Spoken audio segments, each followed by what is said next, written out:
Okay. Hello, everyone. A very warm welcome to you all to this Business Mastery podcast. Today, I'm very pleased to have with us Dylis Guyan, who is an international sales and marketing leader, coach and speaker. And she has over 20 years experience of helping businesses to attract more of their ideal clients in a quicker and easier way than they would if they were on their own. So Dylis, a very warm welcome. Thank you, Hero. It's an absolute pleasure to be here. Well, it was a pleasure to have you. We're delighted to have you on the show. And I'm sure the audience are going to be delighted to hear from you and all the tips and tricks that you're going to share with us today. Thank you so much. Brilliant. Welcome. So before we jump in, Dylis, into all the things that you're going to help in terms of attracting clients, we would love to hear something about you personally for the audience. So if I was to ask you, who's Dylis and what's your story and how did you come about doing what you do, what would you say? Right. Okay. So my name, Dylis Guyan, no Welsh, no French connection, from a little village in the northeast of England. And if you cut me in two, I've got sales and sales management and marketing running through me, like just running through my veins. It's what I've always done. Started as a financial advisor. I was promoted through to management and eventually to regional director, where I was managing 70 advisors and 7 field sales managers. And I was like an evangelist, selling financial services. I absolutely loved it. And that was my big realization in my very early days, actually, that people are not interested in your product. They're interested in what your product or service will do. And that sort of has been a key for me in terms of progressing through. Anyway, in 1999, we were top in the country in my region. And in 2000, I decided to set up my own consultancy as a sales and marketing consultant. And then I had no contacts. I was working for bancassurance, the financial services arm of a bancassurer, and I had no contacts. We didn't network. There was no social media. There was none of that. And I literally put my business plan together, set my goals. And I was a single parent, by the way, with 2 teenage children. So It was really important that I earned money, to keep a roof over our head. And quite challenging times. Yes, exactly. And I put my plan together and literally used yellow pages and the telephone. So from my list of prospects and from the research that I'd done, made phone calls. And within a month, I got a contract with Allied Dunbar. And at the end of the year, I earned only £4,000 short of what I had earned in my massively paid corporate job. Well done. So the other lesson that I learned from that was that the focus is important and understanding your why behind what you do. Yes, absolutely. It's so critical. So for a lot of years, I was working with large international corporate companies, helping them improve sales leadership skills and sales skills, and did quite a bit on the marketing as well. And about 4 or 5 years ago, I decided, because I think I'm only 27, but clearly I'm not 27. And the traveling was absolutely, it was killing me. And I thought, I can't keep doing all of this international travel. So I thought, I'm going to actually bring my skills knowledge to the SME market. So businesses who are selling to other businesses, but haven't got sales and marketing and training department to help them with that sales effort. And so I've been running my own workshops. I have private coaching clients. I have a lot of speaking engagements, and I'm putting together an online program which will be available very soon. Good. And still have the love and passion that I've always had for it. And, I said I was like an evangelist in financial services. I'm like an evangelist in this space to helping, those business people to achieve what it they really want to achieve. Well, all I can say is that passion comes through loud and clear and very strongly. We can hear it, we can see it. Thank you. Just a point that I wanted to make really for listeners who perhaps are wondering, I don't sell necessarily to a business. I just want to assure you that what Dylis is going to share with us is appropriate right across the board, whether, to any of your clients when it comes to sales and marketing. And she's going to demonstrate that in a moment. So it's, and her comments about the small and medium business enterprises will resonate with many of you, if, in your small businesses. But she was talking about the idea of business to business, but it applies right across the board, and I'm sure the principles are the same, Hero. Absolutely. So we have a lot of coaches and consultants who will be listening in on this call, and unlike many of them, you and I have placed a great deal of emphasis and dual importance on the issues of sales and marketing, because we know from having run our successful businesses, we know the importance of those. But can you explain to the audience who perhaps are either doing one or the other, or paying some attention to sales and or to marketing, but not necessarily to both, or to those who perhaps haven't started paying as much attention to those issues as they should? Why, in your opinion, are both these things, joint strategies for sales and marketing, equally important for independent business owners and entrepreneurs? Brilliant question, Hero. In fact, sales and marketing they're intrinsically linked. You cannot separate one from the other, because it's no good if you've got a load of leads coming in, if you haven't got the skill to then convert them into paying clients. Neither is it any good if you're great at the sales piece and you're good at converting those leads, but you haven't got enough coming in. You absolutely have to pay attention to both. And this is the lifeblood of your business. You don't have a business if you don't have clients. And also, it's important that you're working with clients that you love working with. Yeah, absolutely. So strategic marketing and strategic selling are just critically important.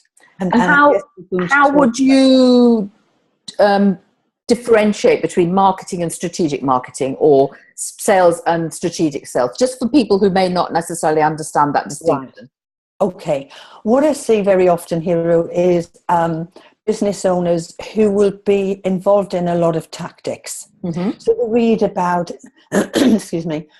putting some videos out, or they read about they need to be doing email marketing or content marketing, whatever. And these are all brilliant strategies, by the way. Networking's another one. But they go out and it's all random. So they do a bit of this, bit of that. It's the shiny object syndrome, and they're jumping from one to the other. That is just random marketing. Strategic marketing is when you fully understand who your ideal client is and profiling those clients so that you've got that clarity. And once you've got the profile, it's then getting into that client's shoes, metaphorically speaking, of course, and saying, right, okay, so I know who I've got the profile. Now let's have a look and see what are the problems. If I was them and they were buying my service, what problems do they have without my product or service? What's the impact of those problems? And what would be the benefit of change? And what makes me different? Right. And that information then allows you to craft powerful marketing messages, whether it be when you're networking or in emails or podcasts, whatever it is. It's very relevant then to your prospective clients, so that when they read it or hear it, they go, that's me. That's exactly me. You've read my mind.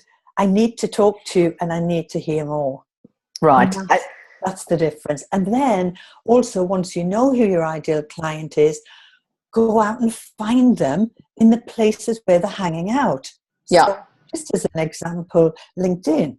Yes. There are loads of groups in there, excuse me, that will be relevant to your type of marketplace. Yeah.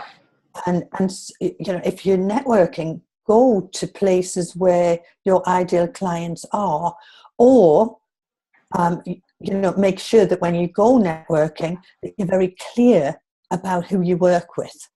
Right. Great tips there. So that people get that clarity immediately. Perfect. Thank you, Dylis. Some lovely tips there for not just an explanation, but some tips about how you might go about doing that. And you've anticipated the question about, are both sales and marketing equal? Because from what I'm hearing from you, and I know why I feel about that, but for the purposes of the audience, what you're saying is that they are both very much equal partners in that process, and that you drive one at the expense of other at your detriment, really.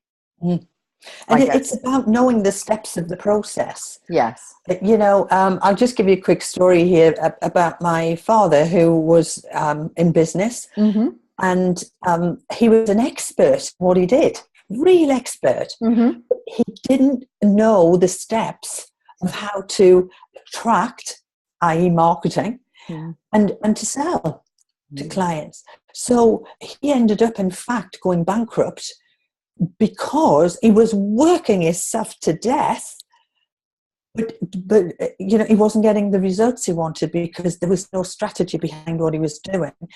And he relied a lot of time on word of mouth, which is great, by the way. I absolutely am an advocate of word of mouth. Agree. Just rely on word of mouth. And when he went bankrupt, we ended up he lost everything. He lost his business, he lost his vehicles, the employees lost the job, he lost our house. We ended up going to a council house. And actually, in the end, because the stress, as I see it now as an older person, was so huge that it tipped him over the edge, really. And his behaviour was it just was untenable. Yeah. And we ended up leaving him, and we went to a council house on our own, my mother and the children, and he ended up in my grandfather's garden shed for a week. Wow. And caravan. What a detrimental impact. It was shocking. Having a good business, having expertise, and yet still ending up in that sort of situation. Yes. That's pretty devastating. But it's not... Sorry, go on. I was going to say, it's not just the process either. The steps of how to carry out effective marketing and how to have a good sales conversation. But it's having the processes that sit behind that, which I know is your expertise. It is. And those who listen to the podcast will know that that's what I'm constantly promoting, the need for those systems and processes in place, and then doing something with them on a regular basis. That's important. So Dylis, most of our people, these are bright individuals who have a passion for business and they've set up, but not all of them are perhaps getting the traction that they need in their business. So it's not that they don't understand the importance of marketing and sales activity. So why don't they do it, in your opinion? Why do individuals not do the sales and marketing when they know that it's important to business? I think they get sidetracked with working in their business. So they're doing too many of the tasks themselves. For example, this is a great one, and I was guilty of this myself, bookkeeping. Yeah. So I used to do my own books. And, I had my big book and pencil lines and all the rest of it. And I worked out all of my VAT as well. And I hated it. Yeah. Because it's not my skill set. That's not where my area of expertise lies. I used to spend all of this time doing my books. It was ridiculous. And then I had a moment of clarity and I thought, what on earth are you doing? Get a bookkeeper. Yeah. And that was what I did. Absolutely. So I'm paying £25 an hour for a bookkeeper, and I can spend those hours doing the things that I'm more skilled in. Yeah. Things you're passionate about. Yes. And building your business. Yes. So that's where your sales and marketing comes in. Yes. And So it's important for people to identify the tasks that can be delegated. Mm-hmm. And, you know, and I know this is your area of expertise, that you talk about these things, but it is so important. Absolutely. In every business. Yes. And, you know, just a great way of doing that, a very simple way, is to log what you do each day and say, right, let's look at what I'm doing, and writing that down and saying, actually, what can I delegate out? Absolutely. The other important thing is, if you're going to delegate, you need to take the time to show someone properly how to do the job. Absolutely. And that's why a lot of people, you know, have false starts, and then they don't do what they don't carry on with it. Yes. And they go, oh, I told them what to do, and they haven't done it right. And I told them again, and they still haven't done it right. And then I got cross. Yeah, absolutely. You have to take that responsibility yourself and say, how clear was I with my instructions?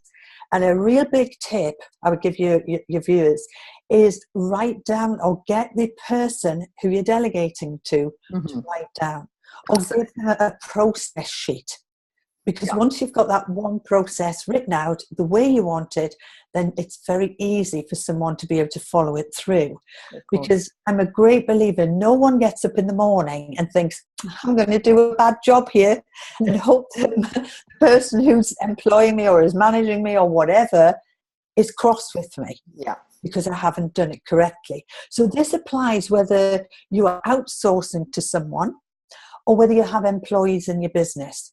Right. If you want excellence, you have to explain it, demonstrate it, let them try it, and then I call it the thermometer test. You just keep checking in to see that it's at the standard that you want. And if the key takeaway from this, for me, is that if you start to reconsider how you're spending your time, you are going to be able to spend far more time on the important things such as sales and marketing. That's what you're saying. Yes, yeah. And actually, I don't know what your view is on this, Hero, but for me, I recommend to my clients that they look at marketing as being the top priority for the business, and that they spend some time, even if it's only just an hour a day, on marketing. Absolutely. Because what I see is that people will have a flurry of activity, and they'll do some marketing, and they get a few clients in, and they work with the clients, or they make some sales and so on. And then they go, oh, I've got no clients, no prospective clients. I need to start marketing again. And so they have to start from scratch. Yeah. So it's a very stop-start effect, isn't it? Yeah. Absolutely. So it's about having a strategy written down, having a plan, knowing exactly what you're going to do, and implementing on a daily basis. If you can't do it, I mean, I highly recommend an hour every day. And that doesn't mean that you're out at networking meetings or anything. No. It might be writing a set of emails. It might be writing a sales letter. Yeah. It might be putting a landing page up on your website. Yeah. It might be creating a giveaway on your website. So there are many forms, but it's still it's part of the process of marketing. Yeah. I couldn't agree more. So I think, Dylis, you've given us a lot of reasons why we should be marketing, but we know that there are a lot of myths out there around sales and marketing. So let's bust some of those myths now. Okay. Let's talk about some of the myths, and you bust them for us. So what's myth number one? Well, I think one of the myths is that people think that they can do some marketing and they can do something once. So or should I say that they give up too soon? Yeah, because they're only contacting maybe once, or sending one email, or they make one phone call, and they get a no, and they give up and move on to the next one. And it's about being consistent, because research shows that only 2% of people buy on first contact, and it's between 5 and 12 contacts that 80% of people buy. So it's about having a multiple contact strategy. And to be honest, if you just contact once and move on to the next prospect, whether it be online or offline, you are going to be absolutely shattered. Yes, of course, of course. And it's back to your stop-start. Yes. If you want it to work, make it consistent. Yes, that's right. Okay, myth number 2. Myth number 2 is that they think if they tell someone all about the business and how long they've been in business and their expertise, and then all about the product, that people will buy. Well, I'm sorry to have to bust that this myth. And I know this sounds brutal, but no one is interested in you, your company, or really your product. What they're interested in is how your product or service will solve the problem. Absolutely. It will prevent pain, help them towards achieving the goal, whatever it is. Yeah. So it's, and I see this over and over again, where, I get emails saying, we are search engine optimization specialists and we can help you with, and they give us a big list of things and I just go, delete. Yeah. Now, if they talk to me about, are you finding that you're getting visitors to your site, but then they're leaving within the first 30 seconds? Or you're not getting the amount of traffic on your website that you're looking for, leads coming in via your website. And is this causing, you're spending money, but you're not getting the results? And this spoke to my problems. I would be much more likely to go, well, actually, yeah, that's a problem. Yes, let's have an initial conversation. Absolutely. So you're speaking their language and to their problem and their pain. Yes. To the things that bother them, to the things that are in their head, that are their concerns. And in their language, really. Absolutely. Rather than business language. Yeah. And then the other thing I see, and this really is for the people who are having face-to-face meetings, is that they will go along and the first opportunity they get, the product dumping. I call this paying too soon. So they're in there telling the client, the prospective client, all the features and benefits of the product. Now, in today's world of the technology that we have, people can go to your website and look at that. Yeah. What we want is somebody who can bring some insight, someone who can help them achieve their objectives, help solve the problem. Yeah. And I see the same thing again on websites. That they are, it's websites where it's full of product information. Instead of attracting someone into their website by the language that they're using on there and addressing, the issues that their ideal clients have. Brilliant. So, have we busted all the myths? Well, I think we touched on one before, and actually it's the biggest one. It's the people think if they just carry out random marketing activities, they will pull the clients in hordes. It won't happen. It has to be strategic. And I think I gave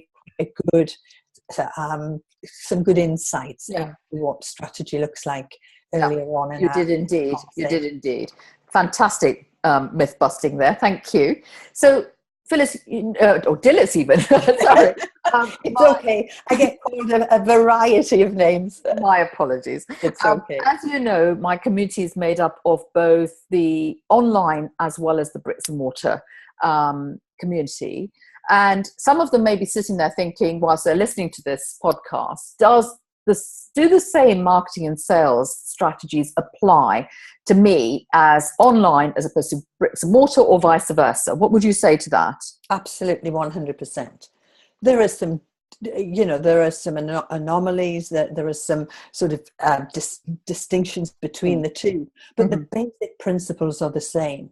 And certainly for people online, really they need to be, I'll use the word hooking in people by giving away some kind of free ebook or a sample or a taster session, whatever it is, and just getting some emails, name some emails into an autoresponder where they can then keep in contact with those people who've made that first step to say, I have an interest, but I don't know you enough yet. I don't trust you enough yet.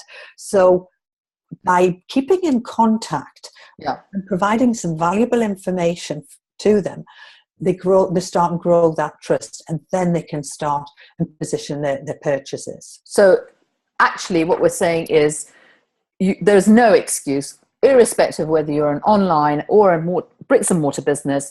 You can apply all the strategies effectively that you have addressed today. Absolutely. Yes. Okay. So Dylis, I'm now going to put you on the spot and ask you for your number one tip for independent business owners who want to start developing their effective sales and marketing strategies. They've heard you. They are convinced by your arguments. What would be your number one tip as to where they should start, what they should do? Right.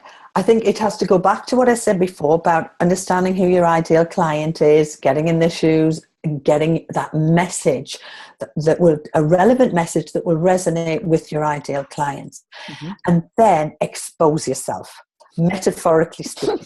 Become visible. If you're online, you've got all of the social media platforms. We've got such a plethora of opportunities now in terms of, this podcasting. Yeah. People just using their phone and making a 1 or 2 minute video. Get it out there on a regular basis. Start in social media, and make your presence felt there. Comment on on their posts, like and share. I could go on forever and ever, but in answer to your question, it's think about your ideal client, make your messages relevant, and have a multiple contact strategy, and expose yourself across the different media that are available to you. Brilliant. That's a fantastic tip. Thank you so much. You're very welcome. We're coming to the end of this interview now. I just want to thank you for sharing all those fantastic gems. But before we go, I want to ensure that listeners who want to know more about some of the strategies that you've referred to, we've only just touched upon them, but you gave them some lovely tips that they can put into action straight away. But if they want to know more about you or how you go about doing this in detail, where can they find more details out about you? Okay, well, they could go to my website, which is www.dylisguyan.com. So, my name's up on the screen there, so I won't spell it because it's a difficult one. Or they could email me at dylis@dylisguyan.com. So I will spell it for people who are just listening in on the podcast as opposed to watching the video. So that will be Dylis, DYLIS, GYAN.com. GUY. Oh, GU. See, even I'm getting it wrong. You said it was difficult. GUY. I'll do it again. DYLIS. You see, I've got this off pat now. I go Delta Yankee Lima India Sierra, Golf Uniform Yankee Alpha November. Now they've got it in every shape. Absolutely. So www.dylisguyan.com. Yes. Thank you, Dylis. That was great. And the other thing I wanted to share with listeners is that you very generously agreed that you're making available your copy of the 21 surefire ways to find your client. It's an ebook. Your ideal client, even better. And you're making that available to listeners. So if they go to the website, they can download that as a complimentary ebook, and that's full of tips about how you can get your ideal client. Who wouldn't want that book, for goodness sake? Yeah. So there's some copy in there about profiling your ideal client. Perfect. Absolutely perfect. They can learn how to profile, and then 21 of the best ways to find them. Excellent. So as we start to sort of wrap up, Dylis, any final words for the audience? I just would like to say good luck in your business. If you implement strategic sales and marketing, you will reap the rewards. And also it will keep that passion alive, that passion that you had right in the early days of starting your business. Or if you're just starting now, because you've got to give people the opportunity to benefit from your product or service. So go out there and set the world on fire. Perfect. And on that note, I just want to say thank you very much, Dylis, for sharing all these wonderful tips with us, for being who you are and doing what you do. And all the very best of luck to all our businesses and to your success.